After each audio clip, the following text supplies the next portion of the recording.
ચાલો નમસ્કાર વિદ્યાર્થી મિત્રો, વર્લ્ડ ઇનબોક્સના ડિજિટલ પ્લેટફોર્મ પર હું કૃતાર્થ વાઘેલા આપ સૌને આવકારું છું. તમને લોકોને ખ્યાલ છે કે ભાઈ આપણી પરીક્ષાની તારીખ આવી ગઈ છે. 9મી એપ્રિલે આપણી એક્ઝામ છે અને હજી આપણા પાસે 1 મહિનાનો સમય છે અને આ વેલ ઇનફ સમય છે. આપણે જે કંઈ કન્ટેન્ટ થોડો ઘણો બાકી રહી ગયો હોય આપણે કવર કરી શકીએ એટલો સમય આપણી પાસે છે. તો કરંટ અફેર્સની અંદર શક્ય બને ત્યાં સુધી અમે તમારા સુધી પહોંચતા હોઈએ છીએ. જો એટલી બધી કરંટની મેટર આવે છે, એમાંથી પરીક્ષાની દ્રષ્ટિએ ઇમ્પોર્ટન્ટ મેટર, પરીક્ષાની દ્રષ્ટિએ ઇમ્પોર્ટન્ટ મુદ્દાઓ અને એમાંય ક્યાંથી સવાલ પૂછાય એ ખૂબ મહત્વનું રહેતું હોય છે. તો એવા જ આપણે મુદ્દાઓ ખાસ ભણી રહ્યા છીએ આ લેક્ચરમાં. તો જે લોકો રેગ્યુલર રીતે આ લેક્ચર અટેન્ડ કરી લેશે એમને સીધો ફાયદો થવાનો છે. એમના સવાલો પરીક્ષાની અંદર ઘણા બધા એમાં સવાલો આ લેક્ચરમાંથી આવવાના. તો આપણે લેક્ચર શરૂ કરીએ એ પહેલા તમારા માટે એક નાની એવી ઇન્ફોર્મેશન કે વર્લ્ડ ઇનબોક્સ એકેડમી ગાંધીનગર ખાતે પીએસઆઈની એક બેચ શરૂ થવા જઈ રહેલી છે. 9 માર્ચ 2023 સમય સાંજે 6 થી 8. હવે તમને લોકોને એમાં ડેમો લેક્ચર અટેન્ડ કરવાની ઈચ્છા હોય તો તમે ચોક્કસ ડેમો લેક્ચર અટેન્ડ કરી શકો. 9 તારીખે રતિલાલ પરમાર સરનો ગુજરાતી વ્યાકરણનો લેક્ચર છે. કાયદાનો લેક્ચર 10 તારીખે છે હાર્દિક ચૌહાણ સાહેબ, કે જે કાયદાની અંદર ગુજરાતભરની અંદર ફેમસ ફેકલ્ટી છે. અને ત્યાર પછી નિકુલ રાવલ સર તમને ભારતનો ઇતિહાસ ભણાવશે 11 તારીખે. તો ખાસ આ પીએસઆઈ બેચ સંબંધિત માહિતી, વધારે માહિતી જોઈતી હોય તો 75 75 06 18 18 અને 823 823 87 87 આ બંને નંબર પર તમે કોન્ટેક્ટ કરી શકો છો. હવે આપણો ક્વેશ્ચન કે જે મેં તમને લાસ્ટ સેશનમાં લાસ્ટ લેક્ચરમાં પૂછેલો, આ ખૂબ જ ઇમ્પોર્ટન્ટ સવાલ, પરીક્ષામાં પૂછાવા લાયક સવાલ, કેમ કે ગુજરાત સાથે સંબંધિત મુદ્દો છે એટલા માટે. Gift city, Gujarat international finance tech city જેને આપણે કહેતા હોય છે ગિફ્ટ સિટી. ગિફ્ટ સિટીમાં કેમ્પસ સ્થાપવાની મંજૂરી મેળવનારી પ્રથમ આંતરરાષ્ટ્રીય યુનિવર્સિટી કઈ બની? આ મુદ્દો મેં તમને આ સવાલ મેં તમને લાસ્ટ સેશનમાં પૂછ્યો, પણ એ પહેલાના સેશનમાં આપણે આખો આ મુદ્દો ભણી ગયા છે, આખી મેટર ભણી ગયા છે. તો એ ઓસ્ટ્રેલિયાની ડેકન યુનિવર્સિટી જેનું નામ છે, એ યુનિવર્સિટીને ગિફ્ટ સિટીમાં કેમ્પસ એસ્ટાબ્લિશ કરવાની મંજૂરી મળી ગઈ છે. હવે ગુજરાત, ભારત અને વિદેશના વિદ્યાર્થીઓ પણ ત્યાં ભણવા માટે આવશે. આવનારા સમયની અંદર એ પણ કામગીરી થશે. તો ઓસ્ટ્રેલિયાની ડેકન યુનિવર્સિટી એનું કેમ્પસ ક્યાં બનશે? Gift city Gandhinagar. તો આ ગિફ્ટ સિટીની વાત થઈ, આપણા સવાલની વાત થઈ. ત્યાર પછી ખૂબ જ મહત્વનો મુદ્દો, પરીક્ષામાં સવાલ પૂછાય. જો આ પ્રકારના જે મુદ્દાઓ છે એમાંથી પહેલો સવાલ એવો પૂછાય કે ભાઈ રાજ્ય કક્ષાનો આંતરરાષ્ટ્રીય મહિલા દિવસ ક્યાં ઉજવવાનો? જો આંતરરાષ્ટ્રીય મહિલા દિવસ કઈ તારીખે ઉજવવામાં આવે છે એ પણ ઇમ્પોર્ટન્ટ સવાલ. તો એક જ લાઈનમાંથી 2 સવાલ બની જાય કે આંતરરાષ્ટ્રીય મહિલા દિવસ, તમને સૌને ખ્યાલ છે કે આપણે 8 માર્ચના રોજ ઇન્ટરનેશનલ વુમેન્સ ડે સેલિબ્રેટ કરતા હોઈએ છીએ. એ સંબંધિત આપણે સ્ટેટસ પણ મૂકતા હોઈએ છીએ. રાજ્ય કક્ષાનો દિવસ ક્યાં ઉજવવાનો? તો કે ગાંધીનગરમાં ઉજવવાનો. કઈ જરૂરી નથી કે બધા દિવસો ગુજરાતની અંદર ઉજવાય, ગાંધીનગરમાં જ ઉજવાય, બીજા કોઈ પણ શહેરમાં પણ ઉજવાતા એવું બની શકે. પણ 2023નો આંતરરાષ્ટ્રીય મહિલા દિવસ 8 માર્ચના રોજ ગાંધીનગરમાં ઉજવવાનો. એ સમયે મુખ્યમંત્રી ભૂપેન્દ્ર સાહેબે હાજરી આપી અને બીજા કેટલાક એવોર્ડ પણ વિતરણ કર્યા હતા અને બીજે ઘણી બધી યોજનાઓ છે એના લાભાર્થીઓને એના લાભ આપ્યા હતા. જોઈએ આપણે કે ભૂપેન્દ્ર પટેલ સાહેબની ઉપસ્થિતિમાં ગાંધીનગરમાં ઉજવાયો. હવે આપણા મહિલા અને બાળ વિકાસ મંત્રી કોણ છે? ભાનુબેન બાબરિયા. આ પણ આપણે યાદ રાખશું, પરીક્ષાની દ્રષ્ટિએ ઇમ્પોર્ટન્ટ છે. જ્યારે મંત્રીમંડળે શપથ લીધા ત્યારે એ મુદ્દો પણ આપણે ભણી ગયા છીએ. તમને પ્લેલિસ્ટમાં મળી જશે એ લેક્ચર પણ, બરાબર. આપણે એક અલાયદો લેક્ચર એમાં માટે ફાળવેલો છે. તો ભાનુબેન બાબરિયાએ આ પ્રસંગે ભાષણ આપ્યું. એમાં શું કીધું કે ફૂલ નહીં હમ ચિંગારી હે, હમ ભારત કી સન્નારી હે. અને મહિલા સશક્તિકરણ ઉપર ખાસ જ્યારે સરકાર ભાર મૂકતી હોય, મહિલા સશક્તિકરણની કોઈ પણ યોજના હોય, એ બધા જ મુદ્દાઓ આપણી પરીક્ષાની દ્રષ્ટિએ ઇમ્પોર્ટન્ટ. એમાંથી સવાલો પૂછાયેલા છે, પૂછાય પણ છે અને પૂછાશે પણ ખરા.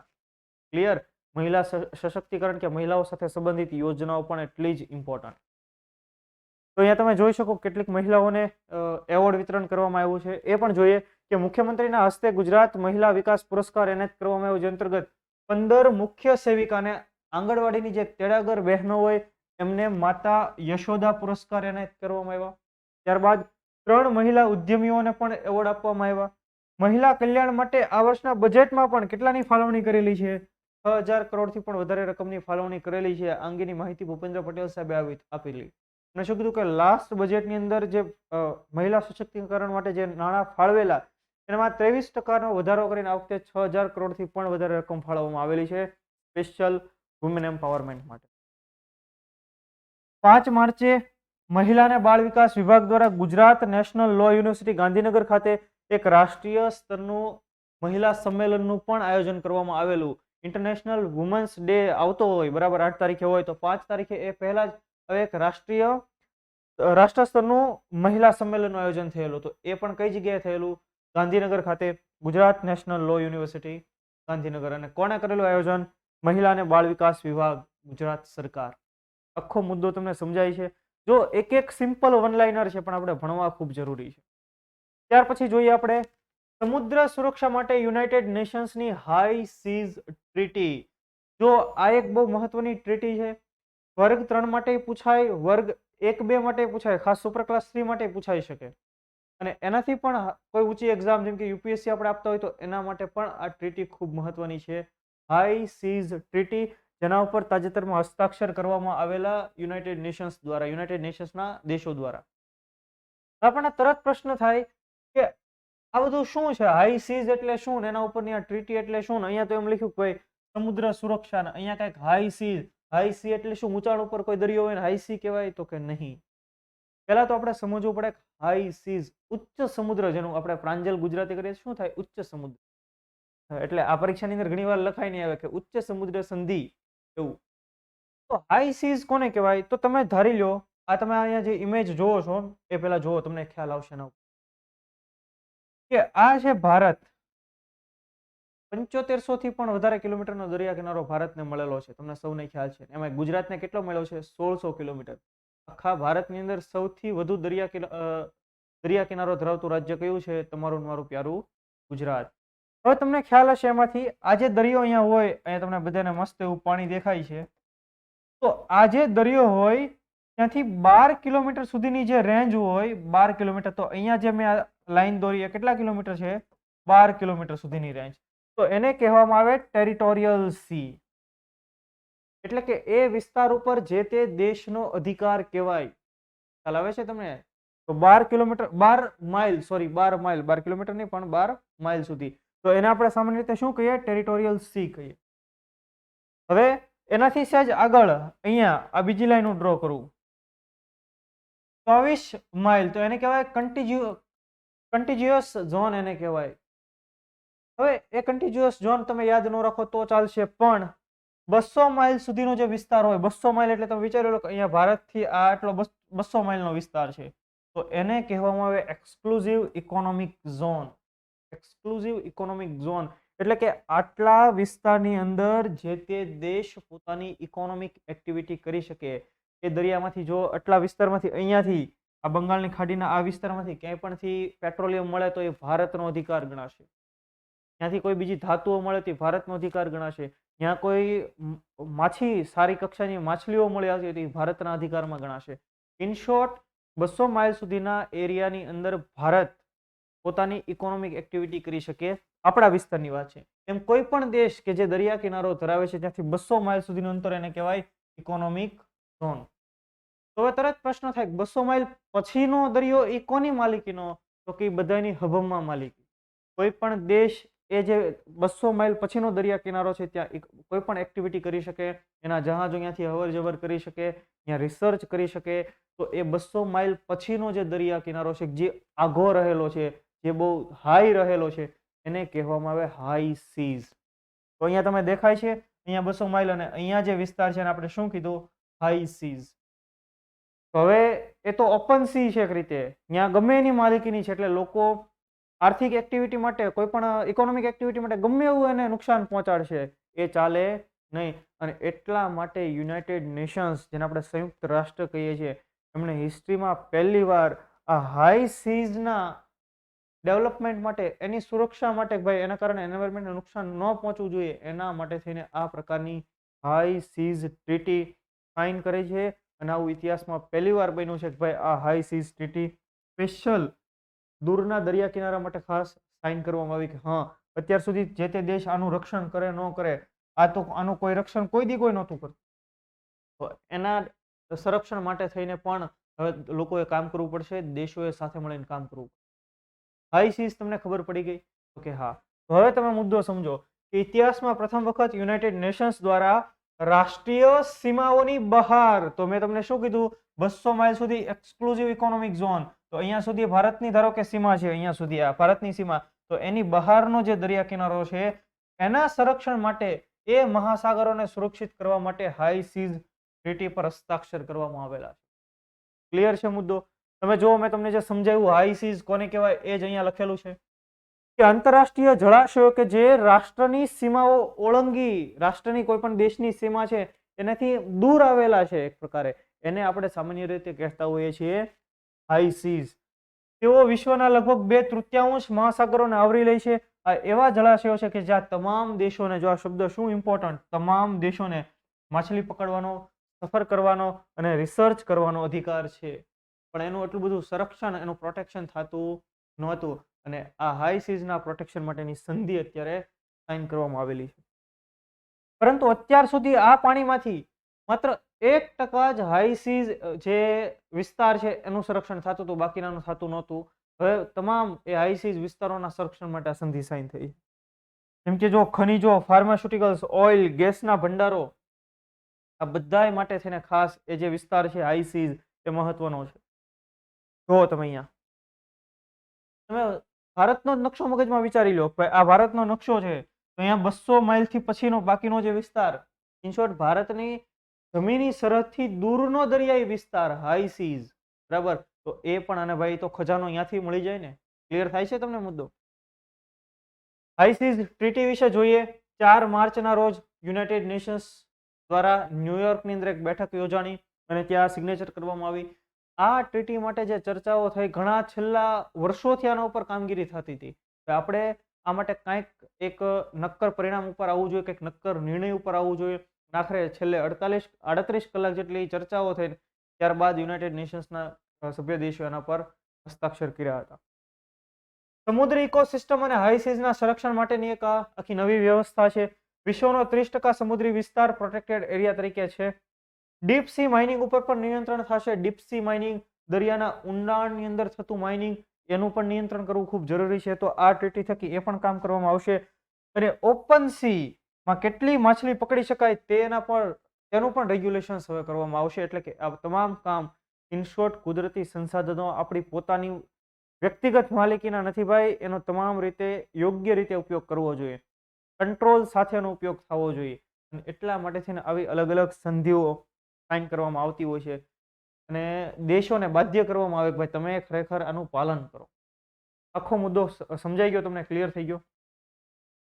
ત્યાર પછીનો મુદ્દો જોઈએ. ભારતના રાષ્ટ્રપતિએ સ્વચ્છ સુજલ શક્તિ સન્માન 2023 એનાયત કર્યા. તમે જુઓ, સ્વચ્છ સુજલ શક્તિ સન્માન 2023. આ સાથે બીજું એક કેમ્પેન પણ, એક અભિયાન એને પણ શરૂ કરવામાં આવ્યું. જલ શક્તિ અભિયાન, જલ શક્તિ કેમ્પેન, કેચ ધ રેઇન, વરસાદને પકડો અભિયાન. તો આખો એક સમારોહ યોજાણો 4 માર્ચ નવી દિલ્હી વિજ્ઞાન ભવન ખાતે. તો તમે જો, આ ખૂબ ઇમ્પોર્ટન્ટ, રાષ્ટ્રપતિજી સ્વયં પોતે દ્રૌપદી મુર્મુજી એમાં હાજરી આપે છે અને ઉદ્ઘાટન કરે છે. મુદ્દો ઇમ્પોર્ટન્ટ બની જાય. હું તમને અવારનવાર લેક્ચરમાં કહેતો રહું કે રાષ્ટ્રપતિ, વડાપ્રધાન, ગૃહમંત્રી અમિત શાહ અને મુખ્યમંત્રી દ્વારા, આપણા મુખ્યમંત્રી દ્વારા કોઈ પણ ઉદ્ઘાટન કરવામાં આવે, કોઈ પ્લેસની મુલાકાત લેવામાં આવે, એટલે સ્થળ પરીક્ષાની દ્રષ્ટિએ ખૂબ ઇમ્પોર્ટન્ટ. ક્લિયર? ચાલો જોઈએ આપણે. ભારતના રાષ્ટ્રપતિએ સ્વચ્છ સુજલ શક્તિ સન્માન 2023 એનાયત કર્યા. ભારતનું જલ શક્તિ મંત્રાલય એના દ્વારા આ સ્વચ્છ સુજલ શક્તિ સન્માન એનાયત કરવામાં આવતા હોય છે, આપવામાં આવતા હોય છે. કોને? તો કે એવી મહિલાઓ કે જે મહિલાઓ સ્વચ્છતા માટે કામ કરે છે, ઓપન ડેફિશિયન્સી ફ્રી માટે કામ કરે છે, ખુલ્લામાં શૌચ મુક્ત એ અભિયાન અંતર્ગત સારું કામ કરે છે. તો એ મહિલાઓના કામની કદર કરવા માટે થઈને આ સન્માન એનાયત થતા હોય છે. જો રાષ્ટ્રપતિ દ્રૌપદી મુર્મુજીએ ગ્રામીણ જળ અને સ્વચ્છતા ક્ષેત્રની મહિલા ચેમ્પિયનને સન્માનિત કર્યા હતા કે એવી મહિલાઓ કે જેણે ગામડામાં સ્વચ્છતા માટે કંઈક કામ કર્યું, ગામડા લોકોને સ્વચ્છ પાણી મળી રહે એના માટે કંઈક કામગીરી કરી. તો આવી મહિલાઓને સન્માનિત કરવામાં આવે છે. સમજી રહ્યા છો તમે દરેક લોકો? Swachh Sujal Bharat, ODF plus model village, Har Ghar Jal village, જળ સંરક્ષણ વગેરેમાં મહત્વપૂર્ણ યોગદાન આપનાર મહિલાઓનું સન્માન છે. આપણે ભણ્યા એ જ મુદ્દો. તમે જુઓ, એની સાથે એક બીજું અભિયાન, જલ શક્તિ અભિયાન, કેચ ધ રેઇન 2023 કેમ્પેઇન. સવાલ બને અહીંયાથી આપણા માટે કે તાજેતરમાં ભારતના રાષ્ટ્રપતિ દ્રૌપદી મુર્મુજીએ કેચ ધ રેઇન અભિયાનની શરૂઆત ક્યાંથી કરી હતી, અથવા તો 2023નું અભિયાન એમણે ક્યાંથી લોન્ચ કર્યું હતું? વિજ્ઞાન ભવન, નવી દિલ્હી. સિમ્પલ વન લાઇનર પણ આપણને ખબર હોવી જોઈએ. કેચ ધ રેઇન એટલે શું? કે વરસાદનો કેચ કરો એટલે આમ કેચ પકડવાનો, તો કે એમ કેચ નથી પકડવાનો, વરસાદના પાણીનો સંગ્રહ કરો. આટલો મોટો દરિયા કિનારો, આટલો વરસાદ ભારતની અંદર પડે છતાંય ઘણા બધા વિસ્તારોની અંદર પાણી હોતું નથી અને દૂર દૂર સુધી પાણી ભરવા જવું પડે છે. જેમ કે તમે ઉત્તર પ્રદેશનો બુંદેલખંડ વિસ્તાર તમે જુઓ, પછી મહારાષ્ટ્રનો કેટલોક વિસ્તાર, તમને ખ્યાલ હશે થોડા સમય પહેલા ચેન્નઈમાં બહુ મોટું જળ સંકટ થયું હતું. દરિયા કિનારાનું શહેર, ત્યાં જળ સંકટ થયું હતું. બધાને વર્ક ફ્રોમ હોમ ત્યારે આપી દેવા પડ્યા હતા. તો આ તો આપણા માટે બહુ ખરાબ કહેવાય કે ભાઈ આપણે એટલો વરસાદ પડે છે, એટલી પાણીની સુવિધા છે, એટલી નદીઓ છે, છતાંય આપણે પાણી નથી પહોંચાડી શકતા. તો વરસાદના પાણીને આપણે દરિયામાં મળી જાય એવું ન કરવું જોઈએ અને આપણે એને કેચ કરી લેવું જોઈએ, એટલે કે એને રોકવું જોઈએ, વરસાદના પાણીનો સંગ્રહ કરવો જોઈએ. એ માટે થઈને અભિયાન એટલે કેચ ધ રેઇન અભિયાન રાષ્ટ્રપતિ દ્રૌપદી મુર્મુએ નવી દિલ્હીમાં લોન્ચ કર્યું, જેનો ઉદ્દેશ્ય જ છે લોકોને વરસાદના પાણીનો સંગ્રહ કરવા માટે પ્રેરિત કરવા. ખ્યાલ આવ્યું? Tagline catch the rain where it falls when it falls, કે ભાઈ વરસાદ ગમે અહીંયા પડે એને કેચ કરો, ગમે ત્યારે પડે એ પાણીનો તમે સંગ્રહ કરો. એની ટેગલાઇન છે અભિયાનની કેચ ધ રેઇન, કે વરસાદનો કેચ કરો, વેર ઇટ ફોલ, ગમે ત્યાં પડે, વેન ઇટ ફોલ, ગમે ત્યારે પડે. ગ્રામીણ અને શહેરી બંને ક્ષેત્રોમાં ચાલનારું આ મિશન છે. આજે આખું અભિયાન છે ગ્રામીણ ક્ષેત્રોમાં અને શહેરી ક્ષેત્રોમાં પણ ખરું. કોણ એનું અમલીકરણ કરે છે? તો કે નેશનલ વોટર મિશન, જેને આપણે NWM કહીએ છીએ. અને આખું મિશન કોના દ્વારા ચલાવવામાં આવે છે? મિનિસ્ટ્રી ઓફ જલશક્તિ, એટલે કે કેન્દ્રીય જલશક્તિ મંત્રાલય દ્વારા એક મિશન ચલાવવામાં આવેલું નેશનલ વોટર મિશન, જેના ભાગરૂપે કેચ ધ રેઇન અભિયાન ચલાવવામાં આવી રહ્યું છે. યાદ રાખો, નેશનલ વોટર મિશન એ ક્યારે લોન્ચ થયેલું છે? તો કે એ 2011માં લોન્ચ થયેલું છે. મોદી ગવર્મેન્ટ દરમિયાન લોન્ચ થયેલું નથી, પણ 2011ની વાત છે. ખ્યાલ આવે છે? મુદ્દો સમજાઈ ગયો તમને આખો? હું એવી આશા રાખું કે તમને સ્વચ્છ સુજલ શક્તિ સન્માન પણ સમજાઈ ગયું હશે, જલશક્તિ અભિયાન કેચ ધ રેઇન એ પણ સમજાઈ ગયું હશે. ત્યાર પછી વર્લ્ડ ઇનબોક્સ એકેડમી ગાંધીનગર ખાતે 16 તારીખથી એક નવી જનરલ બેચ શરૂ થવા જઈ રહેલી છે, જેનો સમય છે સવારે 10:30 થી 12:30. વર્ષ 2023 ભરતીઓનું વર્ષ છે. ઘણી બધી ભરતીઓ ક્યુ છે. તમે એવું ઈચ્છો કે ભાઈ કોઈ ભરતીની અંદર તમારું ફાઇનલ લિસ્ટમાં નામ હોય, 2023ના અંતમાં કોઈ ભરતી હોય, તો 2024ના શરૂઆતમાં કોઈ હોય ને એ પહેલા તમારે પ્રોપર બેચ કરવી હોય તો આ બેસ્ટ સમય છે. જ્યાં સુધી તમારી બેચ 6 મહિના ચાલશે એ દરમિયાન તમારા ફોર્મ પણ ભરાઈ જશે અને તમારી બેચ પૂરી થયાના 2 મહિનાની અંદર તમારી એક્ઝામ હશે. એટલે આ એક બેસ્ટ સમય છે. જો તમને એડમિશન લેવાની ઈચ્છા હોય તો 16 તારીખથી નવી જનરલ બેચ શરૂ થાય છે ગાંધીનગર ખાતે. 12 તારીખ સુધીમાં જે લોકો એડમિશન લેશે અને સ્પેશિયલ ડિસ્કાઉન્ટ પણ છે. અને બેચમાં એડમિશન લેનારા તમામ વિદ્યાર્થીઓને world in box my class application free, કે જેમાં 2 વિષય મેં ભણાવે. એક મોડર્ન ઇન્ડિયન હિસ્ટ્રી એટલે કે આધુનિક ભારતનો ઇતિહાસ, અને બીજો વિષય એટલે કમ્પ્યુટર. ચાલો હવે આપણે નેક્સ્ટ મેટર તરફ આગળ વધીએ કે વર્ષ 2023માં પ્રથમ નેવલ કમાન્ડ કોન્ફરન્સની શરૂઆત થઈ. તાજેતરમાં 6 માર્ચ 2023ના રોજ ભારતીય નૌસેનાની કમાન્ડ કોન્ફરન્સ, તમને ખ્યાલ હશે કે ભાઈ આપણી જે નૌસેના હોય અલગ અલગ કમાન્ડની અંદર વહેંચાયેલી હોય, જેમ કે પશ્ચિમ કમાન્ડ, દક્ષિણ કમાન્ડ, ઉત્તર પૂર્વ કમાન્ડ, પૂર્વ કમાન્ડ, પછી મધ્ય કમાન્ડ. તો આવા અલગ અલગ કમાન્ડની અંદર વહેંચાયેલી હોય, બરાબર, આપણી સેનાઓ. તો ખાસ આ તો નૌસેનાની વાત થાય છે, નેવીની વાત થાય છે.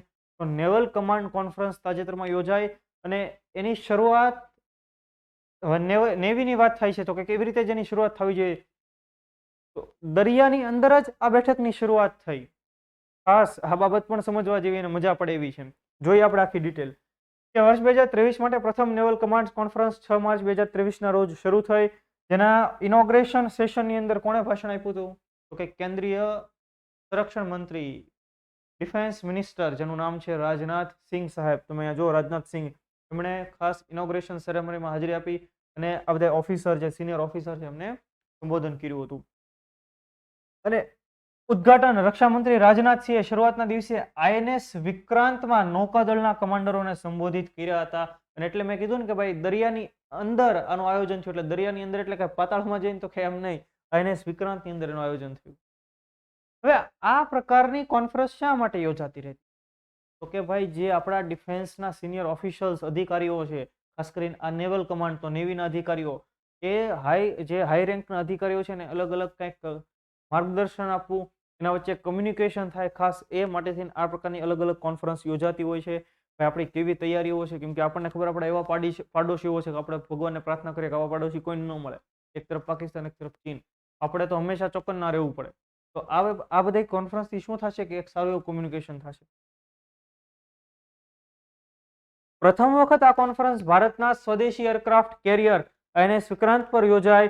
એનો પ્રથમ તબક્કો દરિયામાં યોજાયો. બરાબર. આ કોન્ફરન્સ નૌકાદળના કમાન્ડરોના જે સિનિયર ઓફિશિયલ છે, સિનિયર અધિકારીઓ છે, એમને વાતચીત કરવા માટે એક પ્રોપર પ્લેટફોર્મ પૂરું પાડે છે. તમે જે કીધું એમ કે ભાઈ કેવી તૈયારીઓ છે, શું શું જરૂરિયાત છે, આના ઉપર ખાસ ચર્ચા થતી હોય છે આ પ્રકારની કોન્ફરન્સમાં. આ બધી વસ્તુઓ ખૂબ જરૂરી છે. હવે નેવીની વાત થાય છે તો આપણે ભારતીય નૌસેનાના કેટલાક ઓપરેશન્સ જોઈએ. પરીક્ષાની અંદર ફેક્ચ્યુઅલ સવાલ પૂછાય તમને. ભારતીય નૌસેનાએ કરેલા ઓપરેશન, એમાંથી કયું ઓપરેશન કયા જગ્યાએ કરવામાં આવેલું, શા માટે કરવામાં આવેલું, આપણને ખબર હોવી જોઈએ. કંઈક સવાલ પૂછાયેલી as a part of GK. તો ભારતીય નેવીનું એક મહત્વનું ઓપરેશન વિજય ગોવા જોડાણ વખતે, ઓપરેશન ટ્રાઇડન્ટ કરાચી બંદર 1971ના યુદ્ધમાં, ઓપરેશન ટ્રાઇડન્ટ, એના વિશેનો આર્ટિકલ તમને મળી જાય તો વાંચજો, ખૂબ મજા પડશે કે કઈ રીતે કરાચી બંદરને ભડકે બાળ્યું હતું ભારતીય નૌસેનાએ. 65ના યુદ્ધમાં નૌસેનાને ખાસ તક નહોતી મળી, પણ એ આપણે વસૂલ ક્યારે કરી નેવીએ? 71ના યુદ્ધમાં. કરાચી બંદર ઉપર પહેલા ઓપરેશન ટ્રાઇડન્ટ લોન્ચ કર્યું. ઓપરેશન ટ્રાઇડન્ટ બાદ એના ફોલોઅપ ઓપરેશન તરીકે ઓપરેશન પાયથન લોન્ચ કર્યું. 71ના યુદ્ધમાં કરાચી બંદર ઉપર જ નેવીના 2 ઓપરેશન, કરાચી નેસ્તો નાબૂદ થઈ ગયેલું, ખાસ કરાચી પોર્ટ એ લોકોનું. ઓપરેશન કેક્ટસ 1988માં માલદીવમાં, એ પણ ખૂબ મહત્વનું ઓપરેશન. ઓપરેશન તલવાર કરાચી બંદર ઉપર 1999માં. કરાચી ઉપર 3 આપણે ઓપરેશન થયેલા છે ટોટલ. ઓપરેશન મદદ 2018માં કેરળમાં જ્યારે પૂર આવ્યું તો ત્યાં મદદ પહોંચાડવા માટે ઓપરેશન મદદ, પૂર સમયે રાહત મદદ પહોંચાડવા માટેનું ઓપરેશન. અને ઓપરેશન સમુદ્ર સેતુ 2020માં કોવિડ દરમિયાન ભારતીય નાગરિકોને બચાવવા માટેનું આ ઓપરેશન, વિદેશમાં રહેલા ભારતીય નાગરિકોને બચાવવા માટેનું ઓપરેશન સમુદ્ર સેતુ. તો આ ખાસ ભારતીય નૌસેનાના ઓપરેશન છે. પરીક્ષાની દ્રષ્ટિએ ઇમ્પોર્ટન્ટ, ગમે ત્યારે ગમે એ પૂછાય. તો આમાંથી એક સવાલ પણ તમને બનાવીને કહું કે ભાઈ નીચેનામાંથી ભારતીય નેવી દ્વારા કયું ઓપરેશન કરાચી બંદર પર કરવામાં આવ્યું નથી, અથવા તો કયું ઓપરેશન અથવા તો કયા ઓપરેશન કરાચી બંદર ઉપર કરવામાં આવેલા છે? ટ્રાઇડન્ટ, પાયથન, ત્યાર પછી એક ઓપરેશન તલવાર. 3 અલગ અલગ ઓપરેશન, 2 71 વખતે, 1 99માં. યાદ રહી ગયો તમને દરેકને મુદ્દો? ત્યાર પછી ઇન્ટરનેશનલ મેરીટાઈમ એક્સરસાઇઝ, જેને ટૂંકમાં IME તરીકે ઓળખવામાં આવે છે. એટલાસ એક્સપ્રેસ 23 2023ની ઇન્ટરનેશનલ મેરીટાઈમ એક્સરસાઇઝ. મેરીટાઈમ એટલે તમને તરત જ ખબર પડે કે આ દરિયાઈ એક્સરસાઇઝ હોવી જોઈએ. તો કે હા, આ ખૂબ મોટી એક્સરસાઇઝ છે. ખૂબ મોટી એટલે કેમ? તો કે આ વખતેનું આયોજન ગલ્ફના દેશોમાં થાય છે. જો ગલ્ફ ક્ષેત્રમાં, તો અહીંયા તમને દેખાય છે આ ગલ્ફ ક્ષેત્ર થયું. તો અહીંયા આ એક્સરસાઇઝનું આયોજન, ને આ એક્સરસાઇઝ એટલા માટે મોટી, 50થી વધુ દેશોની સેનાઓ આમાં ભાગ લેતી હોય છે. તમે જો અહીંયા તમને નકશા ઉપરથી તે ખ્યાલ પડી જાય. જો 50થી વધારે દેશો અને આંતરરાષ્ટ્રીય ઓર્ગેનાઇઝેશન, 30 જેટલા અનમેન્ડ એન્ડ AI સિસ્ટમ, 35 જેટલી શિપ અને 7000 જેટલા સૈનિકો.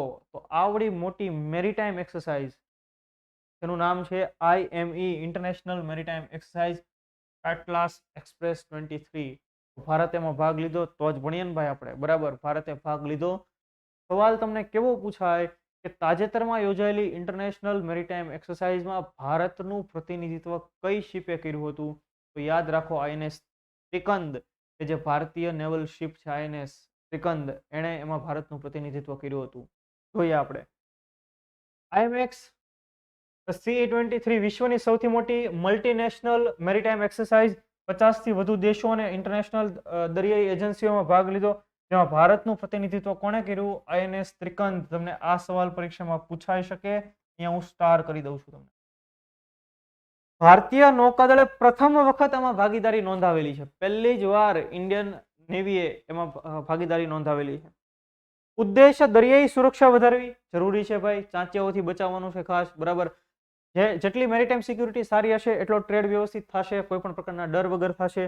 દરિયાઈ વ્યાપાર માટે પ્રદેશમાં દરિયાઈ માર્ગોને સિક્યોર કરવા. તમને ખ્યાલ હશે પાયરેટ્સ જોવા મળતા હોય, જહાજો લૂંટી લેતા હોય છે, ખજાનો લૂંટી લેતા હોય છે. તો ભાઈ વ્યાપારી જહાજોની સુરક્ષા પણ એક મહત્વનો મુદ્દો છે. એટલા માટે થઈને ખાસ આ પ્રકારની અલગ અલગ એક્સરસાઇઝ યોજાતી હોય. ખ્યાલ આવે છે? આ પહેલા આઈએનએસ ત્રિકંદે નવેમ્બર 2022માં સી સ્વોર્ડ 2 નામની જે કવાયત હતી તેમાં ભાગ લીધો હતો. અરેબિયન સીમાં એ યોજાઈ ગઈ હતી, એમાં ભાગ લીધો હતો. તો તમે જો આઈએનએસ ત્રિકંદ કે જે ભારતીય સેનાનું પ્રતિનિધિત્વ કરે છે, ભારતનું પ્રતિનિધિત્વ કરે છે ઇન્ટરનેશનલ મેરીટાઈમ એક્સરસાઇઝની અંદર. યાદ રહેવી જોઈએ આઈએનએસ ત્રિકંદ, આપણી શિપ, બરાબર. ફોટો જોઈ લઈએ આપણે. જુઓ અહીંયા તમને જે દેખાય છે એ છે આઈએનએસ ત્રિકંદ. અને ત્રિકંદ વિશે થોડીક માહિતી મેળવી લઈએ જેથી કરીને એ પૂછાય એના વિશે ડિટેલ તો આપણને ખ્યાલ હોય. તલવાર શ્રેણીની ગાઇડેડ મિસાઇલ સ્ટીલ્થ ફ્રિગેટ તલવાર સિરીઝ, બરાબર. તો તમને ખબર હોવી જોઈએ કે કેમ આ તલવાર સિરીઝ, તો કે આ અંતર્ગત પહેલી જે શિપ લોન્ચ થઈ હશે ને એનું નામ હશે તલવાર. તો કે હા, આઈએનએસ તલવાર પહેલી શિપ લોન્ચ થઈ. અને એ જ કેટેગરીમાં બીજી જેટલી પણ શિપ લોન્ચ થાય એ જ ગ્રુપમાં એને બધાને તલવાર શ્રેણીની કહેવાય. ખ્યાલ આવે છે? તો આઈએનએસ ત્રિકંદ પણ જેને 2013માં કમિશન કરવામાં આવેલી, કમિશન કરવી એટલે સામેલ કરવામાં આવેલી. અને કયા કમાન્ડ અંતર્ગત, તો કે વેસ્ટર્ન નેવલ કમાન્ડ અંતર્ગત કાર્યરત રહેતી હોય છે. વેસ્ટર્ન નેવલ કમાન્ડ ક્યાં આવેલું? બોમ્બે ખાતે. જેનું કોણે બનાવેલું છે? આઈએનએસ ત્રિકંદનું નિર્માણ ક્યાં થયેલું છે? તો કે રશિયાના કલિનગ્રાડની અંદર થયેલું છે. યાંતર શિપયાર્ડ ક્યાં આવેલું? કલિનગ્રાડ, રશિયા. ત્યાં એનું નિર્માણ કરવામાં આવેલું છે. યાદ રાખો, આ તમે લોકો છે ને આજે કલિનગ્રાડ જે છે, કલિનગ્રાડ જેને કહેવાય, એ વિસ્તાર મેપમાં સર્ચ કરજો. એ રશિયાથી આઘો છે ભાઈ, બરાબર. પ્રોપર જે રશિયાનો મેપ આપણને ખબર હોય કે અહીંયા ભારત છે અને અહીંયા ઉપર રશિયા છે, તો અહીંયાથી સહેજ દૂર આવેલો વિસ્તાર છે, બરાબર. તમે ખાલી મેપમાં જોજો એ. ચાલો, ત્યાર પછીનો આપણો સવાલ પરીક્ષાની દ્રષ્ટિએ ખૂબ જ ઇમ્પોર્ટન્ટ સવાલ અને આ 10 સ્ટાર રેન્કનો સવાલ ગણી શકાય. ખાસ કમેન્ટ બોક્સની અંદર તમે કમેન્ટ કરજો, ખૂબ ઇમ્પોર્ટન્ટ મુદ્દો છે. કે નાગાલેન્ડ વિધાનસભાના પ્રથમ મહિલા ધારાસભ્ય કોણ બન્યા? આખો મુદ્દો આપણે લાસ્ટ સેશનમાં જોઈ ગયેલા છીએ, ખૂબ મહત્વનો મુદ્દો. નાગાલેન્ડ વિધાનસભાના પ્રથમ મહિલા ધારાસભ્ય હેકાની જખાલુ, મેરા પાબી, ઇરોમ શર્મિલા કે નૃપિલા? તો આ સવાલનો જવાબ તમારા લોકોએ કમેન્ટ બોક્સની અંદર કમેન્ટ કરવાનો છે. હું એવી અપેક્ષા રાખું કે તમને આવડતો હશે. જો નથી આવડતો તો પાછલો લેક્ચર પહેલા જોઈ લો.